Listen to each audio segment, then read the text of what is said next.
this session is going to be drawing together some of the most impacted ecosystems in the world, our freshwater ecosystems and our insular island ecosystems. So we're going to have a few talks at first on the role of fish as an invasive species. We're going to transgress through beavers crossing over territories, and then we're going to finish off in some of the exciting boundaries being pushed with genetic work.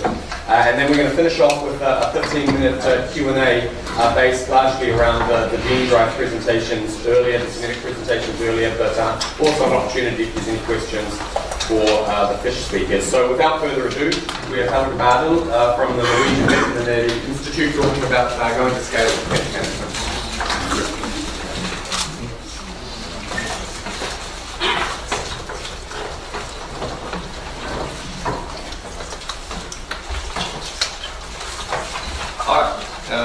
I will give a talk on the latest experiences of fish eradications in Norway. Why are freshwater fish island invasives? One definition of island is something being isolated or surrounded in some way. Freshwater fish are exactly like this. Whether they are introduced to a river or a lake, they are confined within clear boundaries. And this limitation, this confinement, makes it possible to fight these invaders successfully. Who are we? The Veterinærinstituttet is a research institution primarily regarding animal health and food safety. My section is a competence center for chemical measures against the salmon parasite Pterodactylus salaris, more about this later. Our competence with eradication also gave us the responsibility for measures against invasive fish. As in all countries, it's illegal to add chemicals to the waterways, but the Environment Agency can give an exemption if the benefit outweighs the disadvantages. Permissions also involve the county governor, and all permissions of eradication of freshwater fish have the condition that it must be carried out by the Veterinary Institute. CFT legumine is the stuff that is used. It contains the active ingredient RODENT. It is the only legal pesticide in Norway and Europe. In other parts of the world it might have a different name, but it's still RODENT. It has been used for fish control purposes for more than 70 years, and the environmental effects of RODENT are well documented. Terms and conditions for use of RODENT include assessment of effects on other species. Invertebrates in general recolonize from neighboring populations. Temporary relocation or timing of treatment can help other species. For salmon and sea trout, we have a conservation program to preserve the genetic variants and restore and establish sustainable populations. An assessment should also include the consequences of not trying to eradicate the invasive species.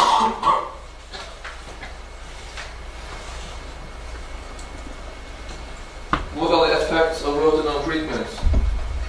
There are many publications on the topic, and in general, invertebrates are sensitive to RODENT, and amphibians and crayfish tolerate more. What has been found after RODENT treatment in Norway is that no species are lost. Most species are back to pre-treatment levels within a year, and no surprise, if you remove the unwanted species, biodiversity might increase again. So that's the background. Now here is what we have done.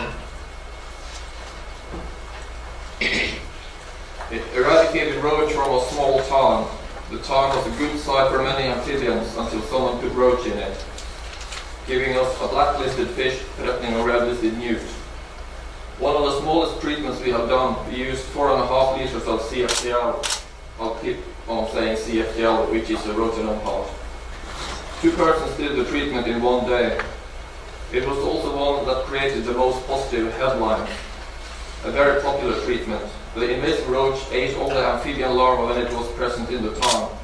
Next year, without roach, more than 3,000 newts crawled out of the town.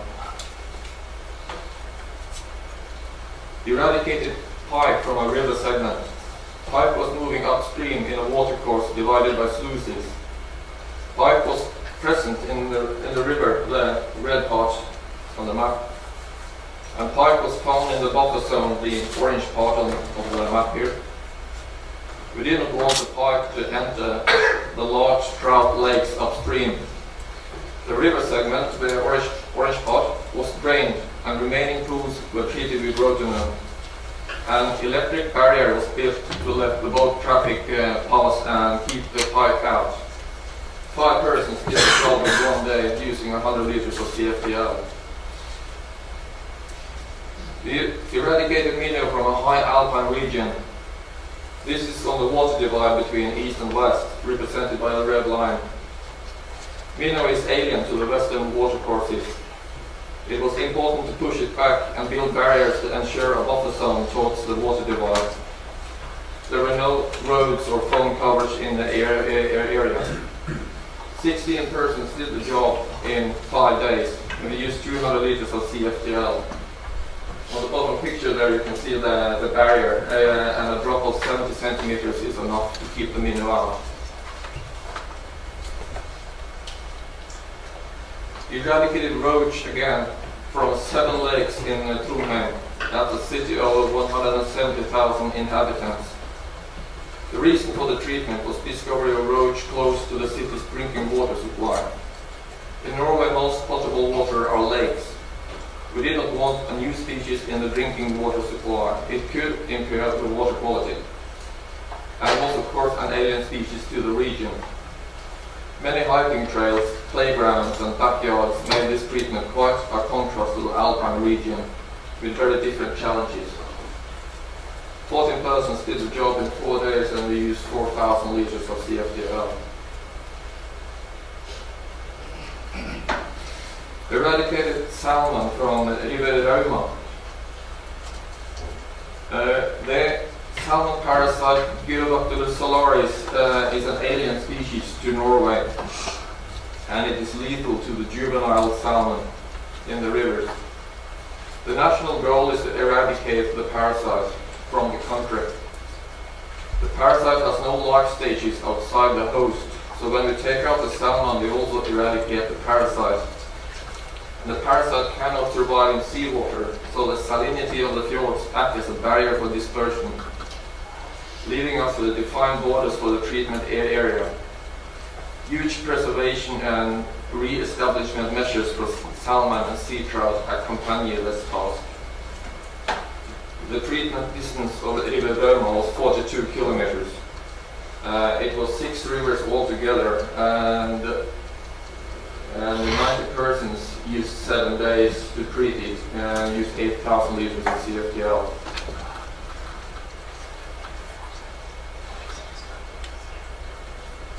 Eradication of G. solaris again, this time in the River Vaxna. Discharge at the start of the treatment was 200,000 liters per second. The River Vaxna was 29 kilometers long, but altogether there were 10 rivers in that region, which was treated within the same period. 112 persons participated and we used 23,000 liters of CFTL.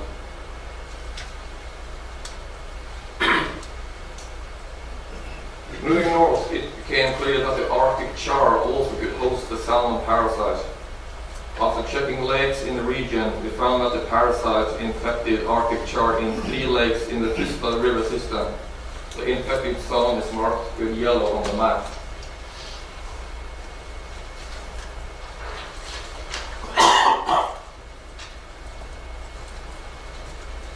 Altogether, these lakes covered more than 18 square kilometers, and 2 of them were 65 meters deep.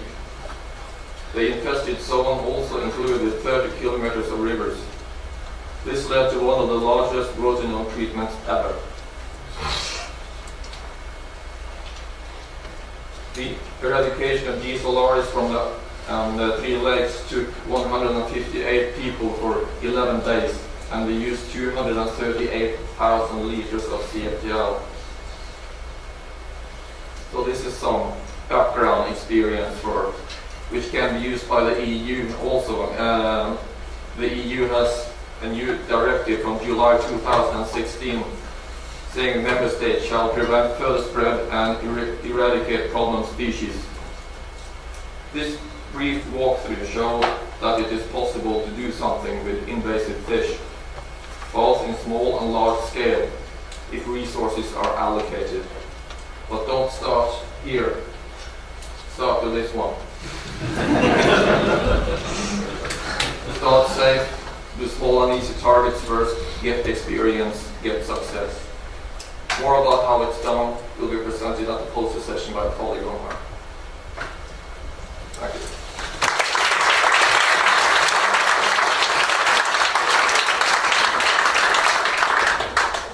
Happy to take one or two questions for the speaker. Yeah, so you obviously do cost-benefit analysis to decide whether or not to do treatment. How much of that is economic benefit in terms of salmon farming, salmon fishing, and how much is for biodiversity? Well, we're in what you can call it the lucky situation, but since it was the salmon that was affected, the cost-benefit analysis was very beneficial. It really pays off to get rid of the parasite. So the GSLRs, eradications in rivers, they are costly, but they're very economically beneficial, and they also pave the road to do other eradications because people are now getting used to the RODENT treatments. And when we move on to the other problem species regarding biodiversity, there's still money coming for that too from the government, which is very good. One question at the far back there. You didn't have any other fish that were native fish that you were worried about in some of these systems? That's what's special to large parts of Norway. The only native fish species are trout, salmon, and Arctic char. They're just the anadromous ones. Yeah. Okay. So the preservations and conservation we do are actually all the other species that we want to preserve. Time for one more question. Possibly related to that, but do you ever have to do reproductions of any of the fish species that you eradicated in this process? For the other treatments, and we haven't introduced any of the original species, no, because that is left to the landowner in cooperation with the government, and they usually restock again with trout. It's the original species, and when we have removed bites or roach or whatever, it is restored again with trout. All right, let's thank the speaker once again.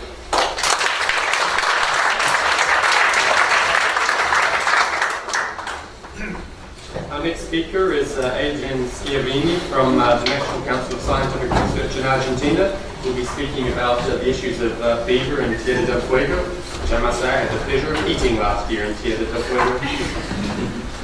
Thank you. Thank you to the organization to allow me to change the poster of the original presenters for this presentation. We will move to South America. I am from Argentina. I work in the extreme south of South America in Tierra del Fuego. And I will show you the first results of a pilot program for the eradication of beavers. Can you hear me up there? Yes. In the meantime, we resolve technical problems. I think at the last conference in Auckland, it was presented the original strategy of going for the eradication of beavers as a means to restore the environments of Tierra del Fuego to the original situation before the beaver arrived.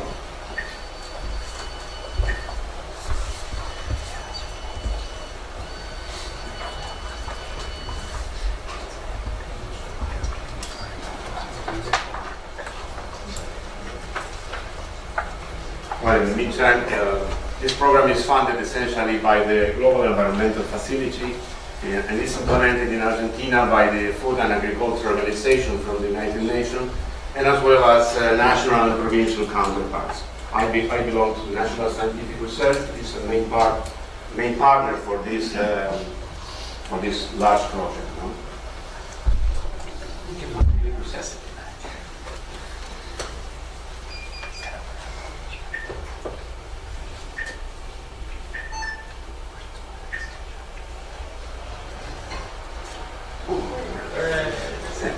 Heart is beating again.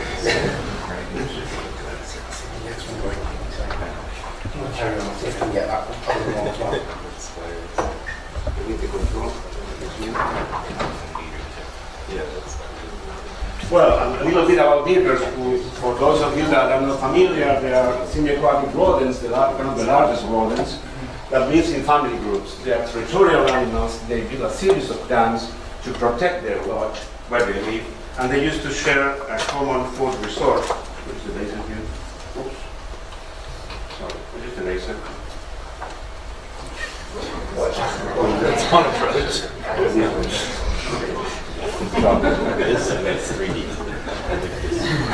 The families and groups are territorial, so you will find a colony, what is called a colony, every 0.5 kilometers or every kilometer or every 2 kilometers, depending on the area.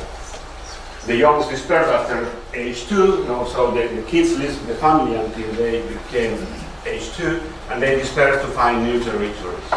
In 1946, 20 Canadian beavers were released in Tierra del Fuego, trying to establish a fur industry.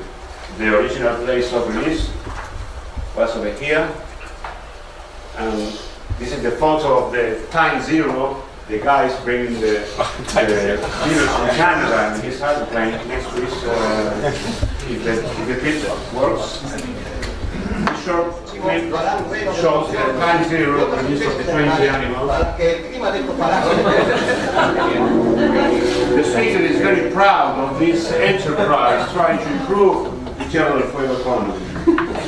What did the beavers find? They found a suitable habitat and food, absolute lack of predators, even human or animals, because there were no hunting by this time, and extensive anaerobic zones. In few years, as you see in this diagram, animals reached almost all the large island of Tierra del Fuego, and in the 94 they were detected in the continental part of South America. But now, by the endochronological analysis, we know that they arrived to the continent in about the 70s. So they were occupying an extensive area of about 45,000 square kilometers. But what are the impacts? Because they are natural animals in Canada and here in Europe. The first obvious is the reduction of riparian forests. The southern beech forest is not adapted to the beaver cutting, as happens in the forests of the northern hemisphere.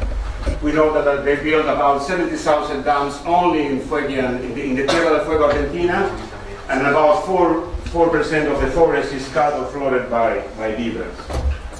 Of course, they block the water flows, limiting sediment flows, nutrient flows, limiting the galaxy native fish dispersal, and affecting the macrozooplankton community by changes in the bottom structure.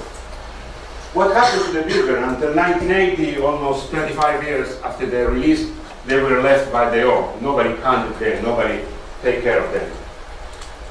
But then, by the 90s, people realized that they were becoming a problem, and they started a population control plan trying to reduce numbers through a harvest supported by market. I don't know where you have duplicates. Anyway, then in Argentina and Chile, changed the position, moving to a commercial trapping strategy to trying to study if the eradication was feasible. In 2008, a feasibility study was done bringing international experts. You will recognize here two prominent men like John Parks and Carl Campbell sitting over here, that were part of the team by that time, 10 years ago. Well, the feasibility study concluded that eradication was possible, but pending to the answering of some questions. In 2008, after the feasibility study, Argentina and Chile signed an agreement with a vision of the southern ecosystems restored by means of beaver eradication. Now we are in the process of learning how to manage the limitations that were identified in the feasibility study. And now we are developing pilot projects trying to demonstrate in pilot areas how we can build the capacity for dealing with the eradication in all sense, not only technical, but also political and administrative. Demonstrate we can eradicate animals from small areas, show the environmental benefits of living in an area without the pressure of the beavers, and of course, after the end of the project, this small pilot project, decide the next steps with Chile, if we're going to eradicate or what we're going to do. Argentina and Chile got funding from the Global Environmental Facility. In Argentina included the beaver part of what we are talking about into a larger scale project of Argentina, which has this very long name. The GS project has really long names, impossible to remember, but we call them National Strategy for Invasive Exotic Species. Argentina is trying to build a strategy for dealing with native invasive species, and beavers almost have 1/4 of the budget, so it's $1 million only devoted to the pilot projects in Tierra del Fuego. We decided to develop the pilot project in 9 areas identified here. They are on even public or private lands. They go from the forest to the steppe. They have different objectives, and you see they are spread all over the area. We work already in this area. I will show a result of this area. We finished this area recently. I will not talk about this, and we are working in this area right now. The tools involve are essentially body grip traps and snares. Body grip traps are better and more efficient, but are heavy. One hunter can only handle 5 traps with a backpack for a day, for example. And snares are less efficient, but very easy to carry. This is the essential tools we are using. The tools were provided with advisory of APHIS from the USA. We are very grateful to them because they made the shopping list essentially with all the tools they are using for control beavers in North America. The building of the team implied training the people in the use of traps. We originally planned to bring people from APHIS to Argentina to train our trappers, but for many different reasons, APHIS decided that we need to reimburse the time of the people coming to Argentina, and the administrative issues arise between FAO and APHIS about signing an agreement. Everybody wants their agreement signing their forms. At the end, people from APHIS didn't come, and we needed to give the training by ourselves. No? That's our different obstacles of this kind of project. No? And the training included taking of samples and registration of information, and we built at the end a team of 10 trappers that were devoted all time to the activity. The first area we're talking about here, name is Esmeralda Las Ifachas, it's about 80 kilometers, it's very close to Ushuaia, has tourism and recreation use, and was very important for us because it was the area close to Ushuaia that we can show the benefits of removing beavers very easily. There is a national road running all over the area, no? And many different touristic attractions and centers. The first removal happened between November 2016 and January of this year. The people walked in total more than 3,000 kilometers, and then we came back between March to May of this year to remove remnants or reinvaders. The helicopter was used to reach the lateral valleys. This is a very more modest operation than Tony Martin showed me yesterday, but we are very proud of it. It's a small scale, and using helicopters Robinson 44, and all the activity was recorded with cyber tracker software, which used to be very useful for these purposes. And the checks were made daily on the traps, because we were using snares, and we need to check live animal trapping every day. This is the map of the removals. We estimate that there were about 41 colonies, which is in agreement with previously known densities of the area, and there are about 5.6 individuals per colony, excluding the kids that were not showing up from the dens because we were trapping in the middle of the pupping season, which is an obstacle for this kind of operations. No? We realized from the data of trapping that kids were not showing, essentially probably because they were inside the dens and were not vulnerable to trapping. Even when the beavers are weaning at about 2 weeks of age, we were trapping in the middle of the pupping season. So this is a problem because we leave kids on the den, probably they will die by starvation, but if they are in the last times of lactating, probably they can make their own independent life, after we go over there. Early in the trapping, females outnumber males, probably keep in dens, and they force females to leave the den for feeding, to go and give milk to them. And in total, we caught about 220 animals in all the operation. The efficiency was lower than one that was reported previously for yield-oriented trapping. The only reference we had was that yield-oriented trapping gave 55% efficiency, but this is lower because we are going for the last animal, no? Something that yield-oriented trapping doesn't do. Most beavers were trapping during the first trapping nights. We have an idea, probably beavers are learning of our presence because we are going daily to check traps. The eradication verification is made by using of camera traps and looking for signs and using beaver hormones to attract them, and we are analyzing the data to try to establish a formal probability eradication protocol. We just finished operations in the Rio Pico Valley, which is in the national park. This is Ushuaia City, very close. We free water supply from water plant treatment, removing all the beavers from the area. And the challenge in this area is that beavers do not build dams in this very U-shaped valley. They live in dens built in the river banks. So it's much more difficult than trapping over there than trapping on a classical beaver dam. Well, this is the first time that beavers were removed from an area in a single phase, no? This is the first time it was done. We had previous experiences, but with a longer time frames. We suspect that baby checks may allow learning by beavers. We need to test alternative trapping schemes. This, for example, only using body grip traps, leaving traps for several days, but of course killing traps. We need to develop objective eradication strategies, like for example detection dogs. And the main obstacle for now is we need to domesticate bureaucracy. This is incredible how bureaucracy can stop activities. For example, right now the operations are stopped since 1st of July because the province cannot finish the contracts for the hunters. So the hunters are resting in their house waiting for the contracts to be renewed probably in 1 week or 2. You never know with the provincial administration. As far as we know, this will be the first large-scale eradication effort made by 2 countries together. We need to manage risks, for example, tourism companies offering beaver observation, and sometimes the science, literature, going against that nature. Reading a message that Tierra del Fuego, the beavers must die. This doesn't seem to be a scientific program, but it is. Well, thanks to the team, of course, this is a team of trappers, and thanks to all the people and institutions that helped to us to reach this point. Some of them are in this room. And then thank you very much.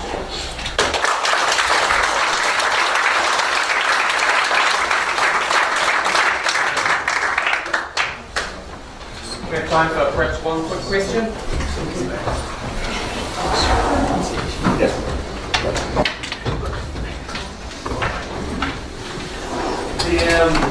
The cat's been put out and it's there. Was there any other animals caught on the beavers? If so, why not just go out shooting the rifles and There are few incidental catches. Some of them are also invasive species, like muskrat and gray fox, for example.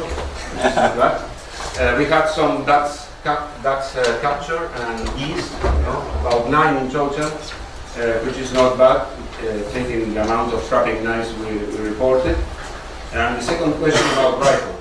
By the time we were planning the project, work with a gun, a classical powder gun, was very difficult in Argentina. You had to be registered by using a gun, but the worst was we were not able to find ammunition.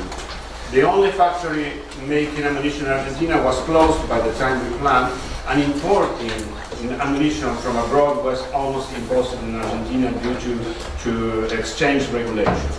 Then we decided to use PCP rifles, which are really good, but we use them in the last option, because if you miss a shot, you will never see the beavers again. It's a tool to be used after because the beavers learn to avoid the aircraft. Thank you. Let's thank the speaker one more time.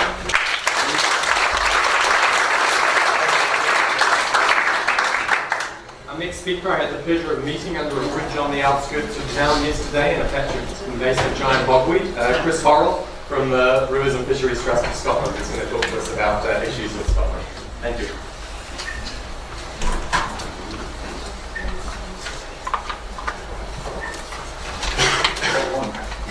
Okay.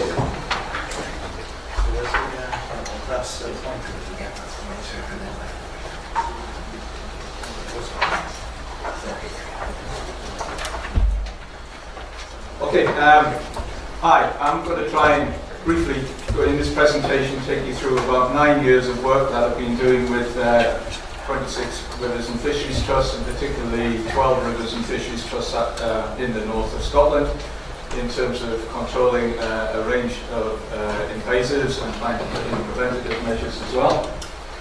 I think the work is, we've done that work and tried to use the lessons from that work in designing a project that we will hopefully take forward, which will become a model for invasives control on the mainland in Scotland over the next 4 to 10 years as well.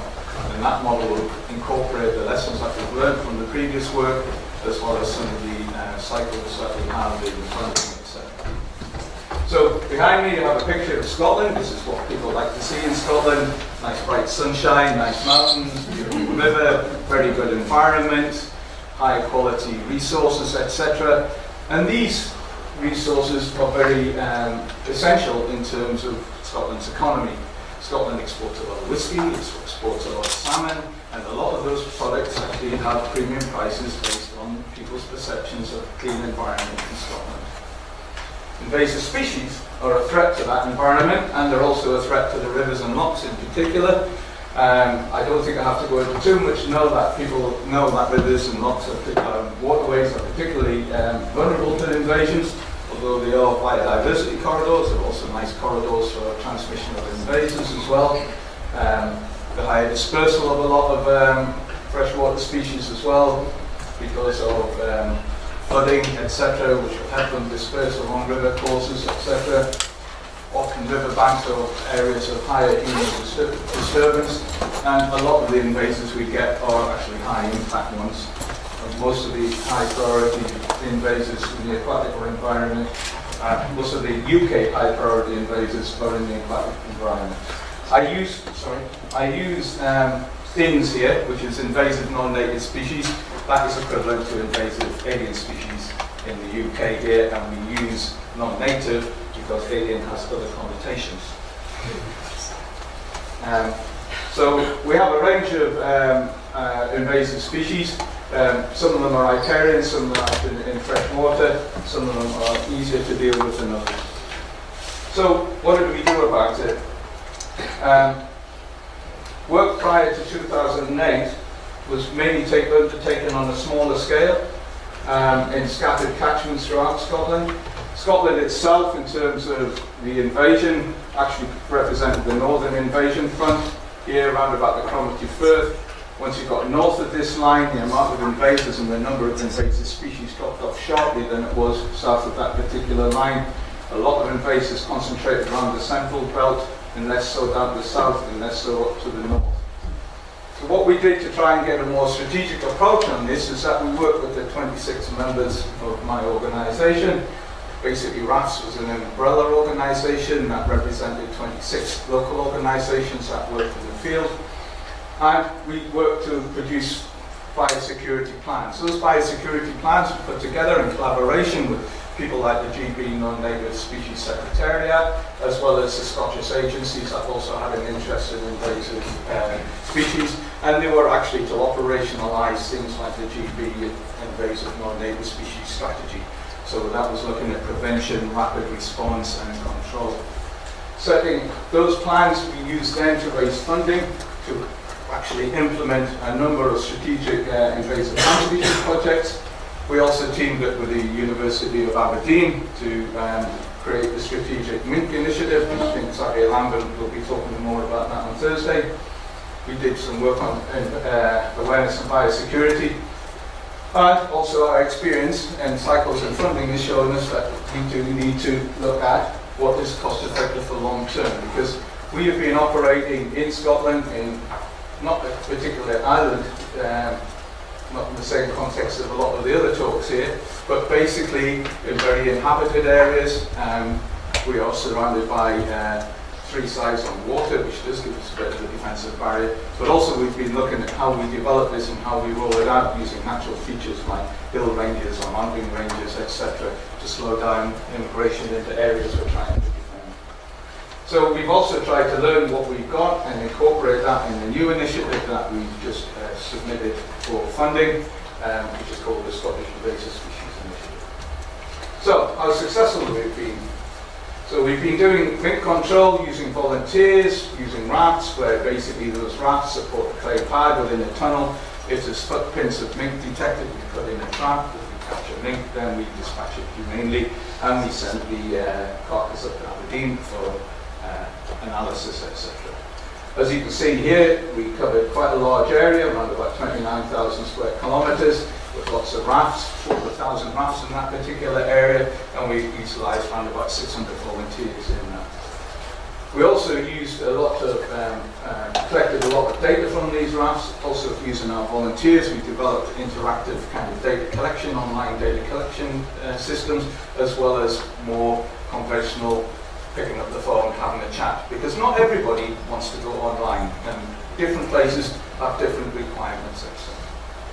So one of the things that has come out of it over the periods of control that we've been involved with, and from previous control that was taking place, we've managed to model this. I think we'll get more details from this from Xavier on Thursday, but basically it shows that what we've been able to achieve is actually significant reductions in actual mink numbers and abundance.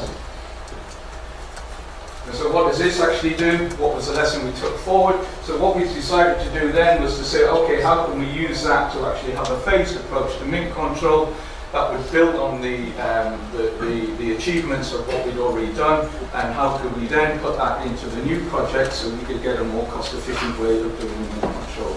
So we have a three-phased approach, which the first phase is if we're in a new area, then basically we would go for saturation, so that would be a raft every 2 kilometres or so. But once we got to know where females were being captured, we would reduce that network down to monitoring those sites where there's female captures, and then once those areas, the periphery of that, shows no further captures, then we will reduce it down to a very small core area. Because mink also like to be able to go to or reinfest areas, or the theory is that they will reinfest areas that is good for them. So they'll go to Mayfair rather than Islington. In terms of plants, what we learned from plants, up in the corner there's a map, and these are all the different places where we had plant control projects. So basically we were looking mainly at giant hogweed, Himalayan balsam, Japanese knotweed. We did get some reductions. The area cleared in red here is about 10% in each case of the total area that was infested. And what we mean by cleared is that we're not getting any signs of any regrowth in those areas after 2 years at the moment. 2 years is still a bit of a short time. But the other interesting part is in the areas that remained infested, for hogweed and for knotweed, we did get some fairly significant reductions in density, down from 100% levels down to something like 10%, 15%, and these could be areas that then could be controlled by volunteers and not necessarily have to use teams of contractors or heavier amounts of chemicals, etc. Where we were less successful and more problematic is Himalayan balsam, because we would knock it back in one area, it could pop up in another. So I think there's still work to be done on that particular species. So, other things that we've learned from the work that we've done is the fact that we've got to start addressing these things on appropriate geographic scales. So what we tried to do was to expand this project to cope with the landscape scale control that you would need to get effective control of mink. Mink travel 40 kilometers in a year, upwards to that. So therefore, it's also to look at the size of area you need to cover to get effective control of those within the area that you want to defend. Also the fact that you've got to understand as well the fact that those areas on the outside are also bordering areas that are still infested, and you've got to be able to stop them when they come in as well. So you've got to defend in depth, and I think that was something that was also in the talk yesterday as well. We use adaptive management, so it's actually monitoring what we're doing and learning from what we're doing as well, and that's extremely important. The fact that we've been able to come down to a 3-stage process, from saturation down to that 3-stage process, is because we have done the monitoring. We've also linked very closely with research initiatives from Aberdeen, from Queen's University Belfast for plants, etc., and we tried to learn the lessons from academic research and put those into management as well. We also know that the action saves time, but I think everybody knows that, but it's also very good for people to see it and also for councils and other funders to see the fact that, you know, we get in quick, we can nip this in the bud, so to speak, and it won't cost an arm and a leg. Yeah? Awareness and communications are really, really important with volunteers, and when we're getting in there, you've got to let people know basically how well they're doing. You know, they're all engaging for different reasons. You've got to look for which reason for which particular group and which particular area. There's no such thing as an homogenous community, and there's no such thing as a homogenous set of communities. And one of the things that we learned was to keep people involved was actually to show them the impact and show that what they're reporting is actually getting dealt with. A lot of situations at the moment maps at the moment show an accumulation of invasive species. They don't actually show the fact that people are trying to address it and trying to reduce it. And also partnership and collaboration. That's really, really important. We had a collaboration with Scottish Natural Heritage, Scottish Environment Protection Agency, parks authorities at Loch Lomond and the Cairngorms, local authorities and Scottish governments, universities, 50 local organisations and over 800 volunteers with plants land in Maine. We had different levels of collaboration. We had collaboration on strategy, we had collaboration on management, implementation and evaluation of basically the work that we've been doing. We worked on partnership building, looking at where we had common interests with different organisations or different groups. Mink is a really good way of bringing people together who don't normally talk to each other, but they don't like mink. Empowerment, getting people the tools to do the job, letting them know what it is, making it legal for them, get them insured, etc. All those different things are very, very important. As I said, communication and feedback of results, and also clearly defined roles and responsibilities. There's no point everybody trying to do the same thing. Right, so basically what we try to do is to build all these things into our new project that we hope to take forward starting this particular year. It costs around about £3.28 million, which aims to establish community-based strategic invasive management over 29,500 kilometres in northern Scotland. Of that 3.28 million, 2.5 million is cash cost.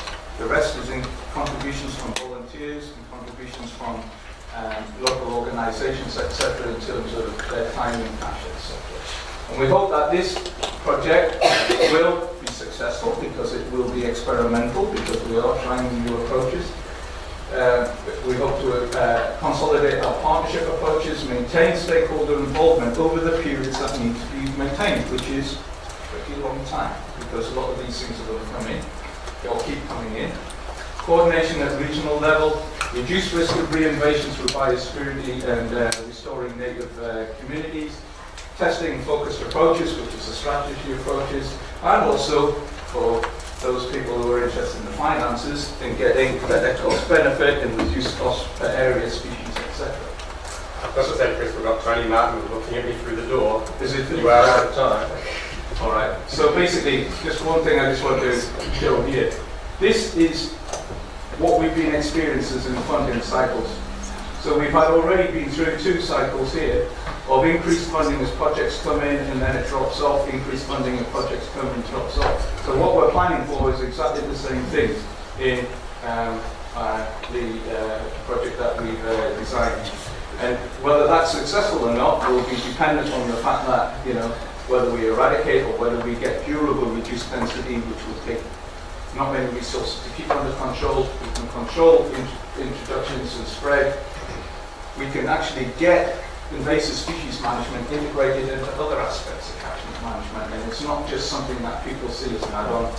We can maintain partnership and cohesiveness, and we get solutions to funding issues. Thank you.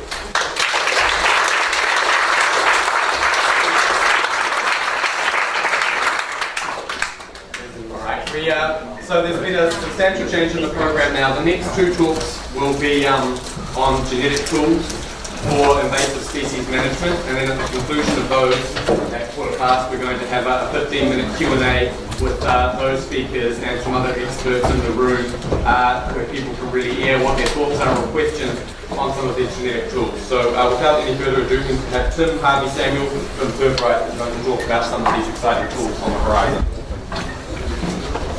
Okay,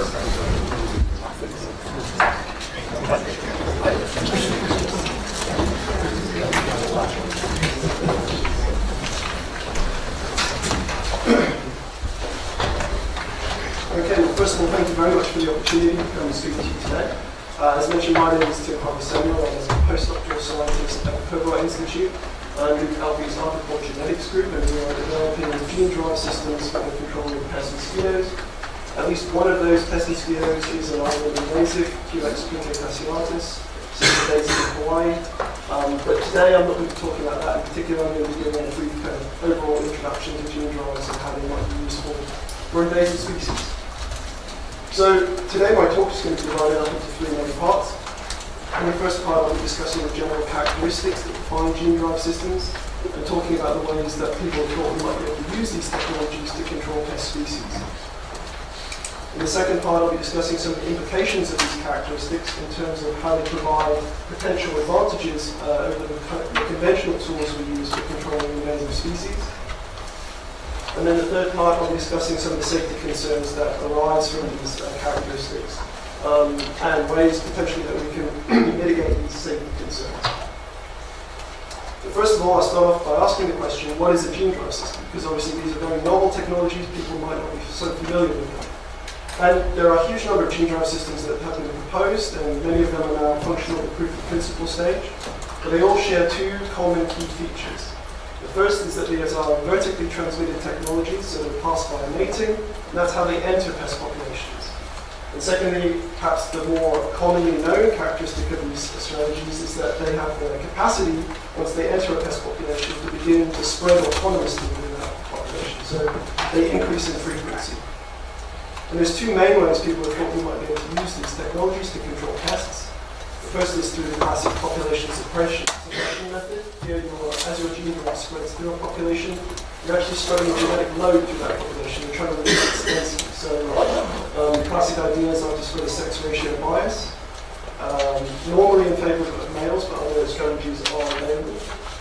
Or to spread a recessive female sterility phenotype. Those are the two classic ideas. You could also think about using a population replacement approach. And here the idea isn't necessarily to change the density of your target population as the gene drive spreads, but it's to modify it in some way. So it's less harmful to us or a native species, for example. So you can think about spreading a transgene through a mosquito population that makes that mosquito population less able to transmit some particular disease. So people are working on dengue fever, malaria, for example, for these strategies. Beyond these two key characteristics, there's one other really important characteristic that's very important to understand how gene drive systems will be used in the field. And that's what's known as the invasion threshold of the gene drive. And the invasion threshold, put it simply, is the threshold frequency that the gene drive system needs to reach in a pest population or any population before it will start to show this autonomous spreading behavior. And there's quite a few gene drive systems that have been proposed, and each has its own theoretical invasion threshold. And to demonstrate that on this slide, I have the results of some mathematical modeling that was done by our group, Matthew Edgington, our mathematical modeler, illustrating the behavior of two very different gene drive systems once they enter a population. The red line represents a homing drive. People might be more familiar with these systems as CRISPR-Cas9 drives, although they were first proposed using homing endonuclease genes. These are highly invasive systems. They're very low invasion thresholds, and at least theoretically, we would expect them to be able to spread from very low introduction frequencies. So this is what's shown on this slide. From a very low introduction frequency, it spreads exponentially to fixation in the population. The underdominant systems are very different. Generally, they're much less invasive. The underdominant systems are shown in blue. And they have much higher invasion thresholds. So in the case of this one locus system that Max modeled, the invasion threshold is for allele frequency of 0.5. So below 0.5 you won't get any spread. You'll actually get the drug dropping out of the population. There's a fitness disadvantage to carrying the drug at those allele frequencies.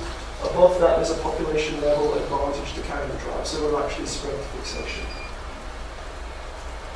So as I said previously, this autonomous spreading behavior of gene drives provides a number of potential advantages over conventional means of controlling invaders. And one of the primary advantages that it provides is that we expect theoretically we would expect gene drive systems to remain effective at removing invaders or a pest population, even though that pest population is at low density. So this is a major advantage over some of the conventional tools we use to control invaders, for example trapping, hunting, the dropping of toxic baits. Unfortunately, these decline in efficacy, they become more expensive per unit removal as the pest population declines, making it relatively difficult to get rid of the last remaining invaders. A gene drive system, we would expect it to be able to spread to every member of the interbreeding population, regardless of the size of that population. So even when it's at low density, for example, it's already been suppressed, the drive will continue to spread. And for some of these designs, these gene drive designs, actually we expect them to become more efficient as their pest population declines, as the ratio between the transgenic or gene drive carrying and wild type individuals changes. Secondly, you'd expect these systems to be very efficient at being deployed in challenging terrain. So remote areas, for example, rugged terrain, difficult to reach areas, but also areas with multiple landowners. These are all pretty challenging to the deployment of conventional control tools. The advantage of the gene drive systems is that because they're carried within the pests themselves, all the work is done for us in deploying these systems, theoretically, of course. They will be transported in the invaded ecosystem to wherever the invasive pest is normally found, whether that's up a mountainside or under someone's shed in their backyard. These will be able, the pest, the natural dispersal and mating biology of the pest will take our gene drive exactly to where it needs to be, which is where the other pests are. And I haven't put it on this slide, these are two efficiency advantages, but there's a major safety advantage as well, which is worth pointing out, which is that these are vertically transmitted technologies. They're expected to be extremely species-specific in their direct effects, very targeted compared to some of the broader spectrum measures we currently use for invasive species control.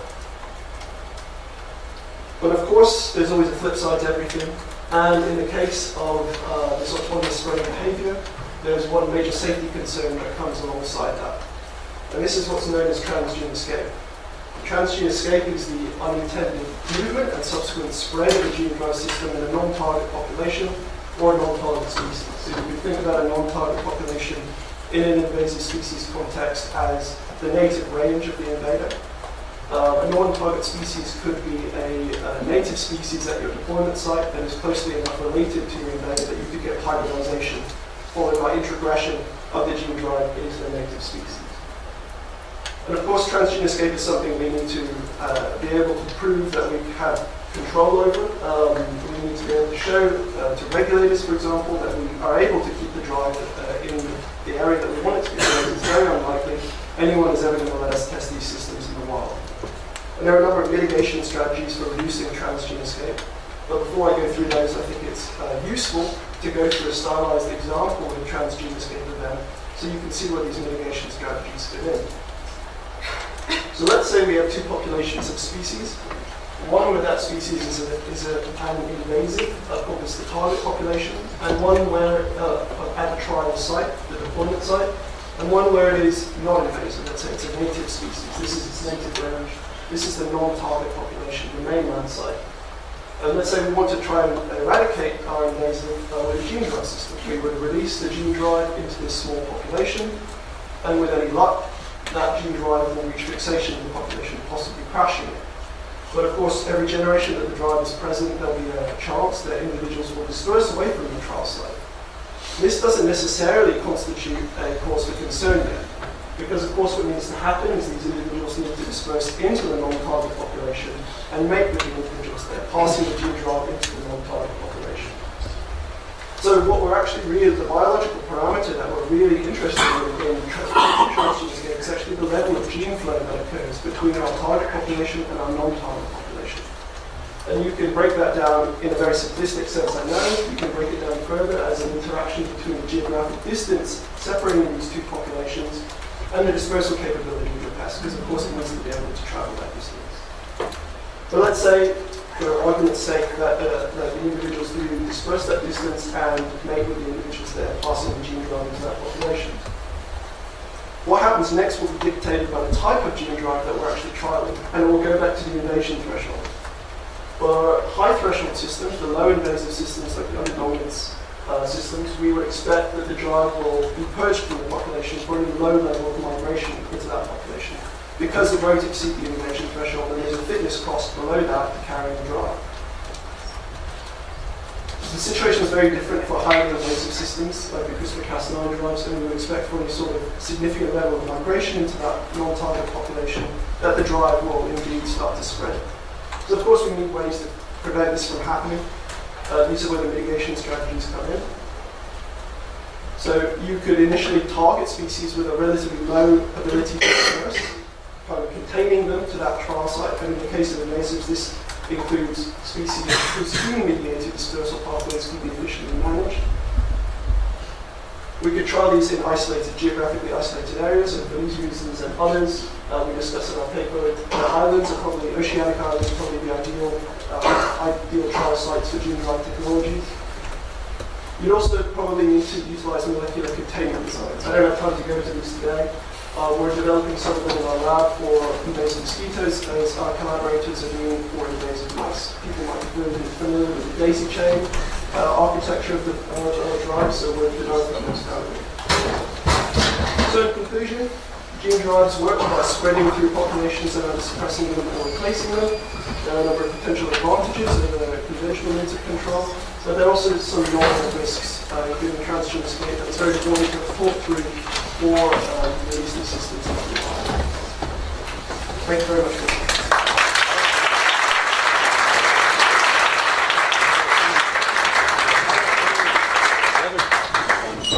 I'm going to hold any questions and just allow a few minutes for those that weren't aware that we had 2 gene drive talks because of a late change in the program and have been looking at the smartphone app. But we now have a second talk on some of the future possibilities of these tools like that. And so,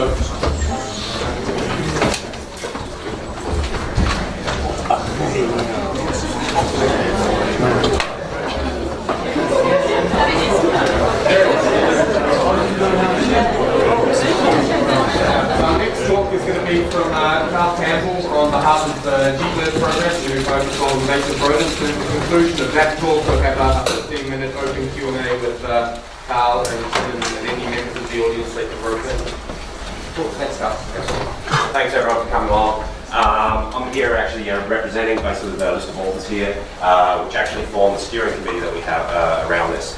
We have 7 different organisations that are involved in this work from 3 different countries.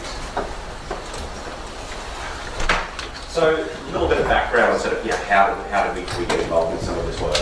And if we look globally at sort of what are some of the issues with and particularly for looking at preventing biodiversity loss, you see that 4 invasive rodent species are basically threatening around 88% of all critically endangered species that you find present on Island. So major issue, they're restricted to a couple of species. So it's one basically taxa that's highly impactful. And then if we look at what can we do with our current methods, and if we take some pretty liberal feasibility measures and say, okay, well, 30,000 hectare island, and it could have up to 1,000 people on it. So these are well above kind of the areas that we've done, but being pretty generous and saying what we might be able to do. And you look around that we can only work on about 15% of those. And so as far as the market share goes, if you will, we've got a lot that we can't do within this. And so then we sort of thought, okay, well, what can we potentially do to have a look at this? And so we decided within this, okay, well, let's expand our aspects of our innovation strategy and how can we actually strategize about this. And so here we look, how could we identify, where do we want to go? What is it? Well, as I mentioned before, and as Greg Howard laid out earlier in his talk, invasive rodents is one aspect that if you could fix something related to islands and that aspect, it would be a really good place to start. And so there we utilised horizon scanning, which is essentially an exercise where you sort of look out essentially as far as you can. You're looking at a whole heap of different, whole heap of different other industries, and essentially try and look for what is being done or may be being done or talked about in those that you could potentially bring in and then utilise that within your field. And so we did this and published it. We had a suite of different authors on, and we looked into a whole suite of different fields, from biotechnology, pharmaceuticals, defence industry, and also social tools, so social science and other things. And then with that, what we're able to do is actually then pick out what aspects have the most potential benefit and what maybe we want to work on. So there you actually get to strategically say, okay, this is what I'm going to basically put my bet on, and this is where we're going to invest, and this is what we're going to try and move forward. And so within that, you can have those investments could either be incremental, and so Greg talked a little bit about that this morning, where you can have some minor kind of basically benefits, do things a little bit better, or they can potentially be transformative. And these are where essentially you just, or disruptive technologies as they're known as well, which is where you basically have magnitudes of impact basically on top of doing things quite different. So one of the things that came out through this, and we specifically went after the transformative aspect, the aspect that came out that had basically the most potential transformative difference on this, was aspects related to around gene drives. And gene drives, very basically, Tim provided a great explanation of that before, but really basically gene drives cause genes to be inherited more frequently than they would normally. So above the 50-50 Mendelian sort of rate, essentially. And there's gene drives that are working, at extreme rates, and so up to 100% transmission. They go transmitted through sexual reproduction, so this has to occur. And here, basically, with these, we see that for the first time, really, we now have the ability to essentially modify wild populations by design. And so these are very powerful tools. Some of the aspect that you may have heard in some of this work, CRISPR-Cas9. So CRISPR-Cas9 is a gene editing technology. Okay, so it allows basically either you to insert new, modify, or delete genes, and that from within individual organisms. But when you take CRISPR-Cas9 as the gene editing tool and you actually insert it into the DNA of an individual, okay, that then is able to go across and replicate. And so that then becomes a gene drive. Okay? And most people get confused with this because CRISPR-Cas9 is a gene editing technology, but it can also be utilized as a gene drive. And this is a really nascent and very fast-moving field. Okay, so CRISPR basically came in and absolutely transformed essentially how genetic engineering was going on. That only occurred in 2012.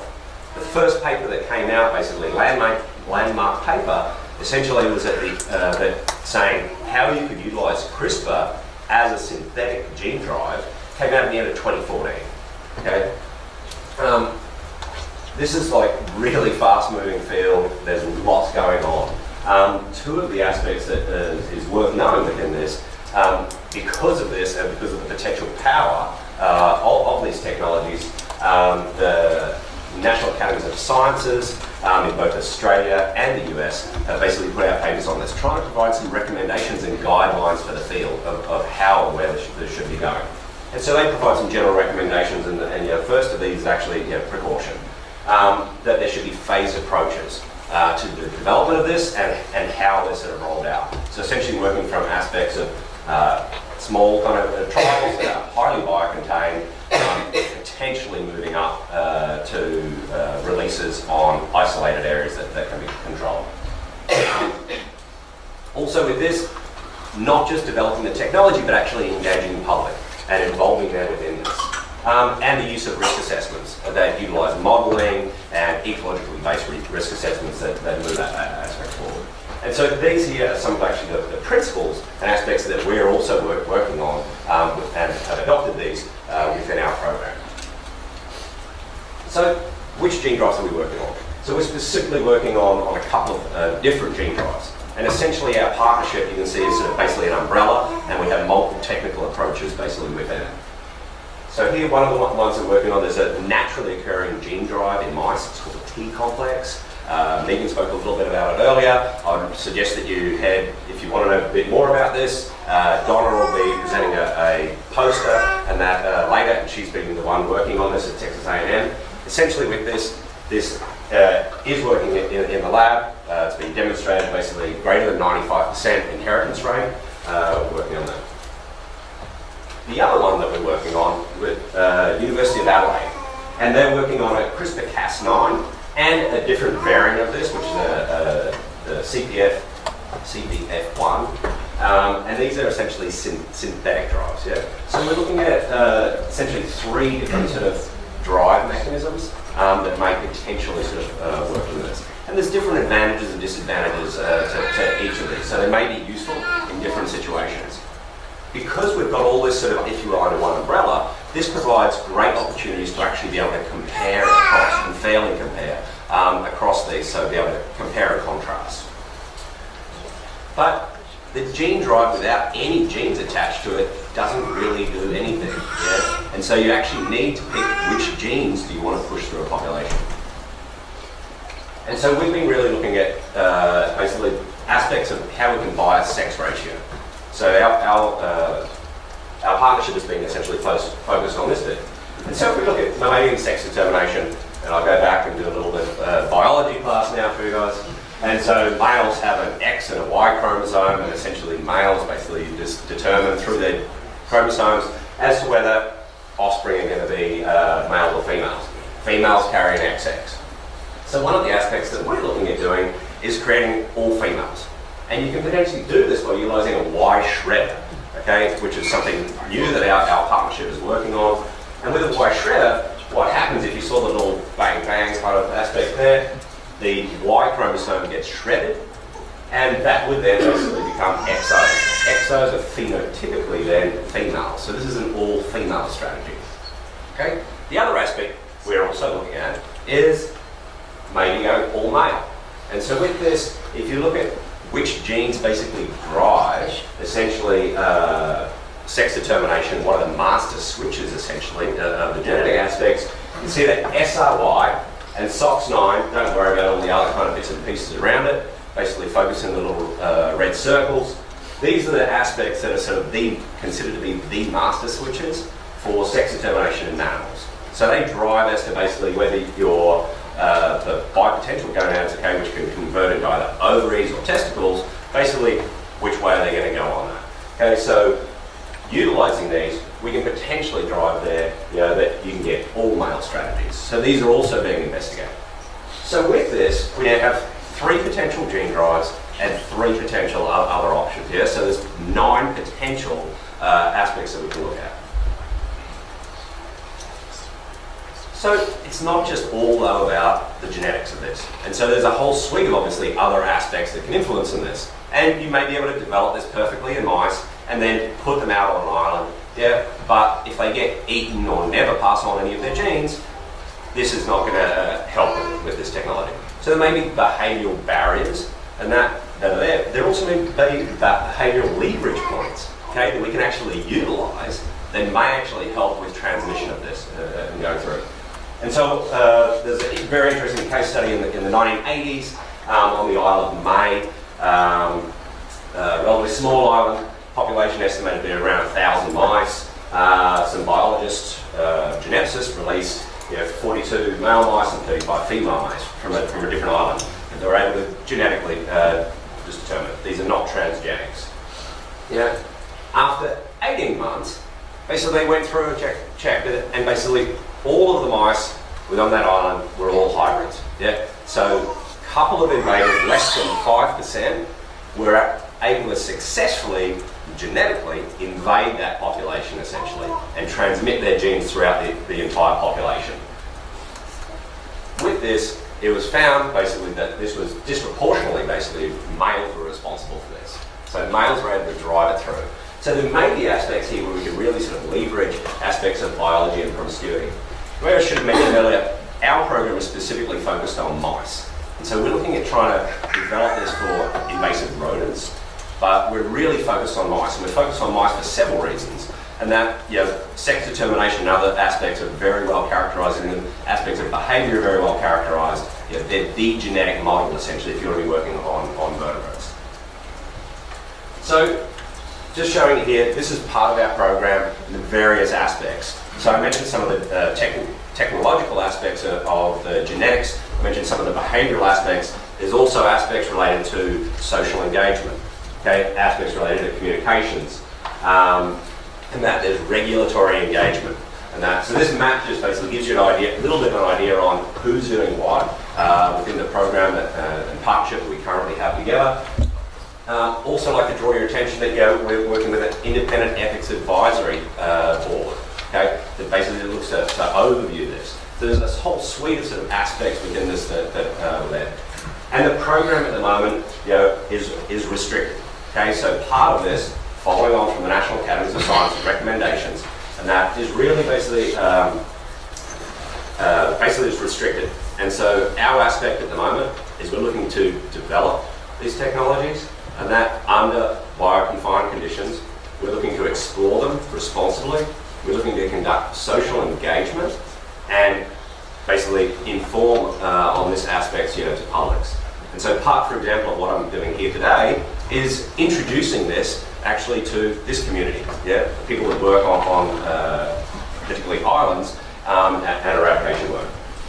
So our program on this, it's uncertain as to how long this might take.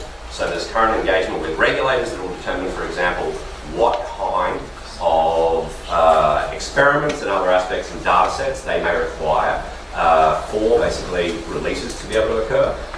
We have not decided on whether releases will occur, and so part of this is the phased approach is essentially looking at, okay, well, let's get the information together and then make a decision based on this. And so we're doing active research at the moment. This program at the moment, uncertain on timelines, estimated to be around 4 to 5 years.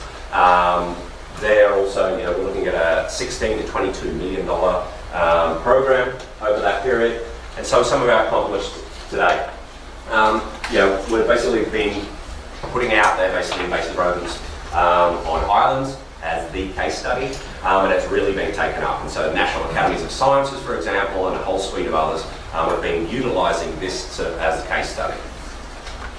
We've been informing public and other stakeholders, so we've been engaging with a whole suite of different people that's out there in the press. There's been quite a bit about it, but we've really been trying to not make any assumptions on aspects. We've been trying to say that there are uncertainties, and there are aspects of potential benefits for this, potentially very significant ones. There are some potential risks as well. We then very recently secured $6.4 million in a research grant that's coming in that will move this forward. And we're approaching technical milestones. So where is this now? We're expecting potentially within the next couple of months that the T complex, as I mentioned earlier, and the SRY, looking that that will be combined within labs at Texas A&M.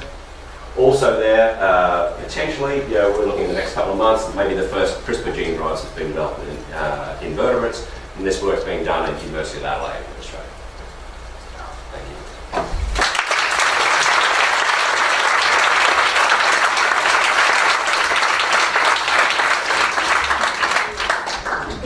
Thank you. I'm going to ask Campbell to join us at the front and just open the floor for 15 minutes for questions, which already looks like there's somebody who's double filled with the questions. Who secured the $6.4 million? North Carolina State University. And where did they secure it from? It's embargoed at this time, so I'm unable to tell you. It will very soon be released by the funder, but I can't tell you at this time who that's from. Back left. Yep. So I just had a question. So when we look at things like drivers in natural populations, quite often you get rapid evolution through changes occurring because the fitness of the drive doesn't necessarily need to suppress the fitness of the host. And I think some of the mosquito technologies have experienced problems with that. So my question is, how do you deal with sort of the lack of antagonistic co-evolution that's going on? And is there ways that you can kind of prevent that? So I can mainly talk about the CRISPR side of things because that's what we're working on. We thought a little bit about the SRY side, but that's a whole. As with all these systems, you move to a different system, you call it a gene drive, but actually it's something completely different. With the CRISPR-Cas9 drives, I think you're referring to the Hammond paper that recently showed you get rapid resistance evolution. These are sequence-dependent drives, CRISPR-Cas9 drives, so all it takes is one small change in the area that the drive is targeting to knock the drive out completely. So we're developing new systems for that, and the idea is very similar to how you're trying to avoid bacterial resistance evolution. So we're targeting multiple points within the gene, targeting domains of the gene that even if there are in-base deletions, in-frame deletions, you'll still get the protein knocked down. So there are various ways you can try and avoid that resistance. At that point, there's other ways, of course, that resistance will form. Behavioral resistance is probably the most difficult to avoid. But yeah, so in terms of the homodromes, people are thinking far ahead on that. All right. Are we ready? Are there any side effects, let's say, for example, if you create a mouse that it's a female but looks like male and sterile, is there any difference in behavior or in the political?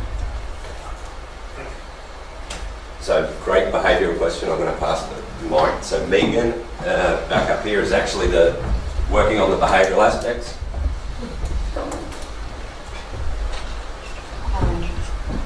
So in regards to behavioral, we see no reason that there would be any behavioral differences. That gene is specifically just male, so they would phenotypically male, sterile. The mice that, again, I've been looking at do not have the SRY, they just have the T haplotype.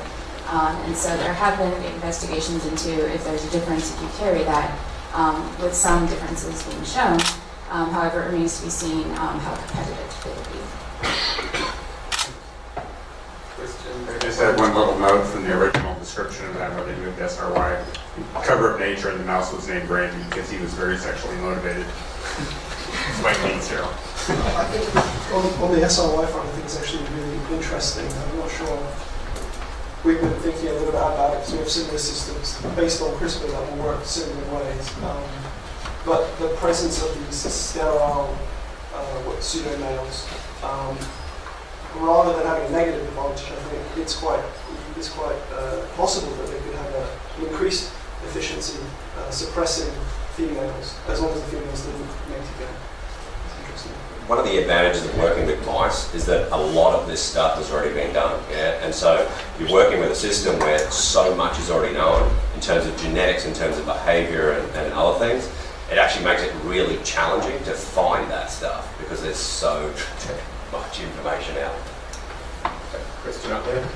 Yeah, hi, so forgive me, this isn't my field, it's a bit of a daft laddie question. I've got two questions. The first one is, during the old GM debate, the expression horizontal gene transfer was flying around quite a bit, and as I understand it, my amateur trade up was never really entirely resolved beyond, yeah, viruses do kind of fiddle around with genomes, and there might be potential things to move across. Now, for something as potentially cataclysmic as male sterility moving between taxa, what's the potential for that? And the other risk that kind of I can't avoid thinking about as a sort of practical ecologist is, does anyone here have any hints that potential funders for standard island eradication work, when we go to them and say, well, we're wanting £4 million to do a big island in the South Atlantic, funders saying, well, if we wait 10 years, these guys will do it for 10 hours, kind of thing. So the first one was, sorry, it was that horizontal gene transfer. Horizontal gene transfer. You alter a genome and the altered bit can somehow find its way into another taxa. Hopefully, if our paper makes it into the proceedings, you'll see we talk about horizontal gene transfer, because indeed it has been brought up as a potential risk. It's exceedingly unlikely that it will occur when we're using these systems, because the time frame that horizontal gene transfer occurs on is over millions of years. We would expect these populations to crash relatively quickly if the drive is successful.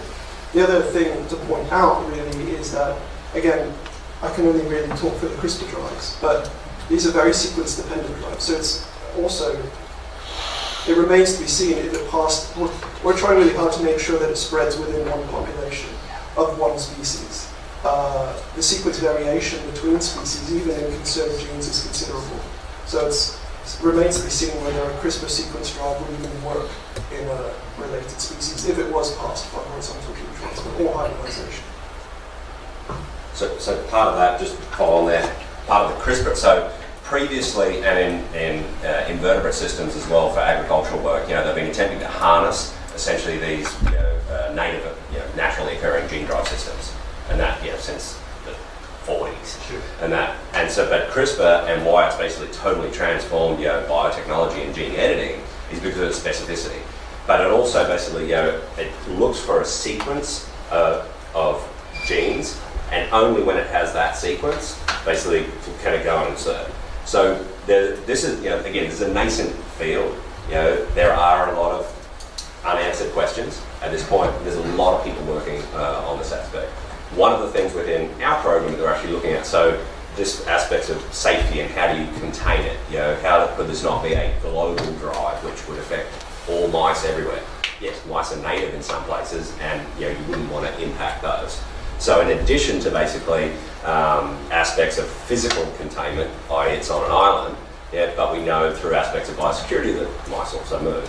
So a lot of the work that's going on is actually looking at other aspects of molecular containment. Okay, so one of the things that our partnership is looking at, for example, is can you utilise fixed local alleles? So essentially there, we can identify different mouse populations on different islands because they have different specific alleles. Can you find populations or alleles that are fixed throughout those populations that you could actually use as part of that sequence? So that there, essentially, what you could potentially do is look at that and say, I want to target this island population, and if basically these mice get off, they can't. That drive is not functional in any other mouse population besides that one that you're after.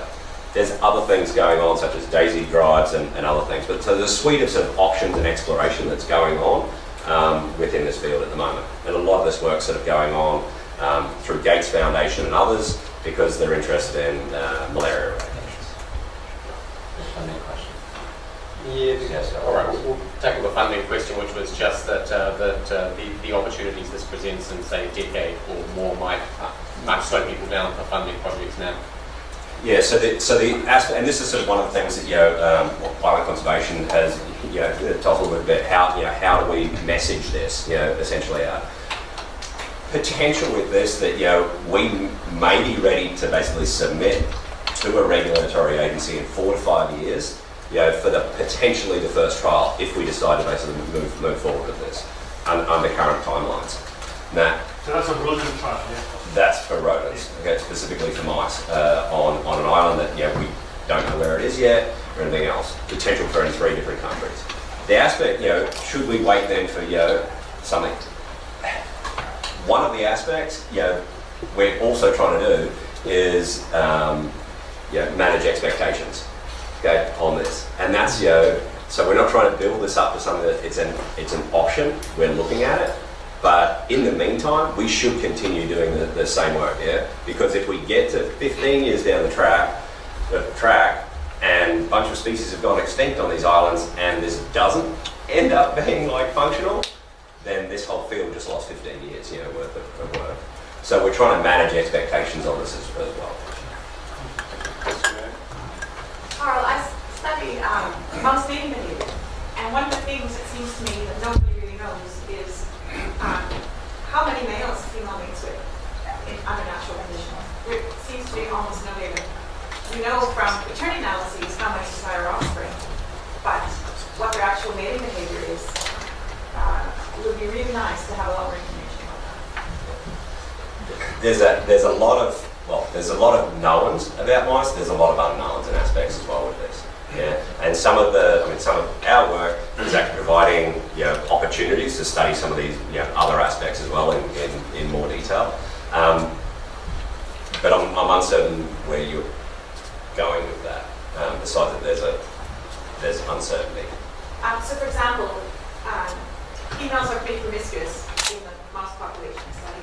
So that makes a difference if you have sterile individuals in your population. Is that going to influence mating outcomes or not? Depends on whether females are likely to mate with 3 males or 1 male, for example.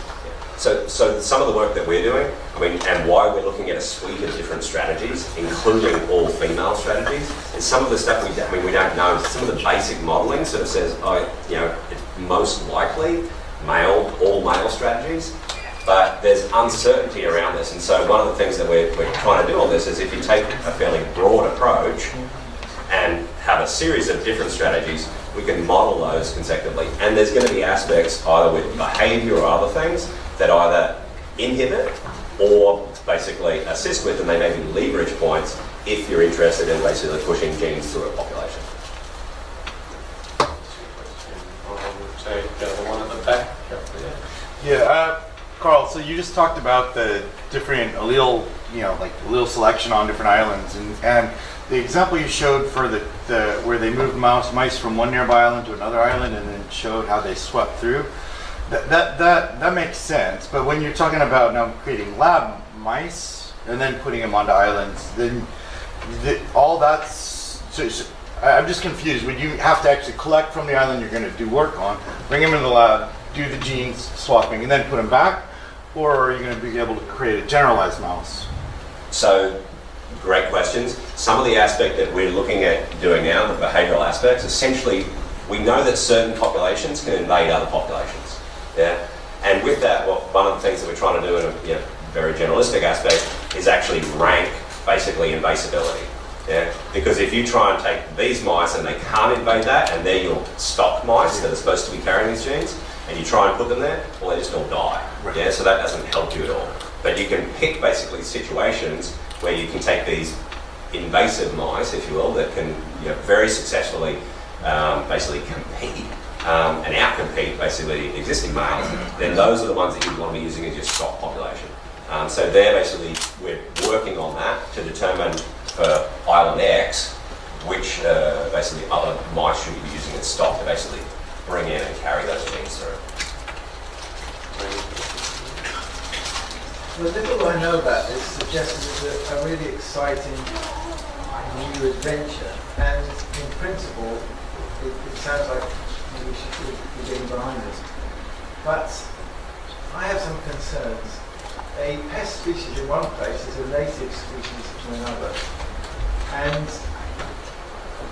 I'd like to hear what possible measures we could ever put in place which would guarantee that the genes that you're introducing into a pest population can never ever get into a native one, because if it did, it would be catastrophic, obviously. Tim, do you want to? Yeah, sure. So I think, again, it's important to differentiate between the different systems that are being proposed. My understanding of the SRY system is that because females are effectively sterile, they're dead ends, while they might contribute to suppression, actually the drive ends there, it's a dead end. So that SRY drive, as I understand it, is not a global drive. It won't actually spread. It will persist. I think for the CRISPR-Cas9 drive, so that would be an advantage in terms of containment. Again, that's just my understanding of that. The CRISPR approaches there's 2 points. One is that as devised and as shown now as they are, they're very unlikely to work even in small populations because of the development of resistance. Happens so quickly that after 4 generations you see resistance alleles popping up. We're now developing systems that are more effective than that should be able to drive through, people say, up to a continental scale. But we're also developing these new daisy chain approaches, which is, it's kind of difficult to explain them if you don't have the background to a homing drive. But I think Carl showed a homing drive basically copies itself into the homologous chromosome. The other hind, that's one allele copying across. The daisy chain drives, I kind of like to think of them as a drive where all the bits, they're just not glued together. They're in different parts of the genome. They're going to be segregated independently, which means that each part won't drive itself. It requires additional components to drive. This means that it's very unlikely you're going to get drive. You're going to get very quick drive within a local population, but as soon as that gets out, those different components are going to segregate away from each other, and the drive's going to fall apart. So that's kind of where we're at in terms of building highly powerful but locally constrained drives. Yes, so this is a shared concern, okay, and this is exact. and this is part of, I mean, exactly sort of part of the reason why, you know, we have basically developed, if you will, this case study, and you know, we've put ourselves out on a limb by, you know, putting it out in front of, you know, National Academies of Sciences, and it's, you know, it's been picked up and has been utilised, if you will, as, you know, the case study for vertebrates.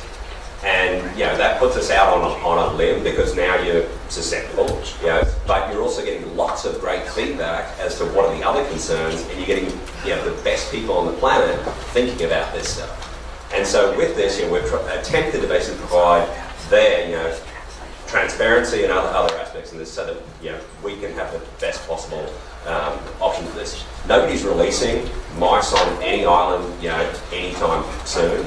You know, it hasn't been decided even whether that will occur. And so the risk assessments and the modelling and, you know, all of the best science that needs to go into this, basically that will be determined in the stepwise approaches, exactly as being, you know, proposed essentially by the National Academies of Sciences, you know, in both Australia and New Zealand, sorry, US and Australia.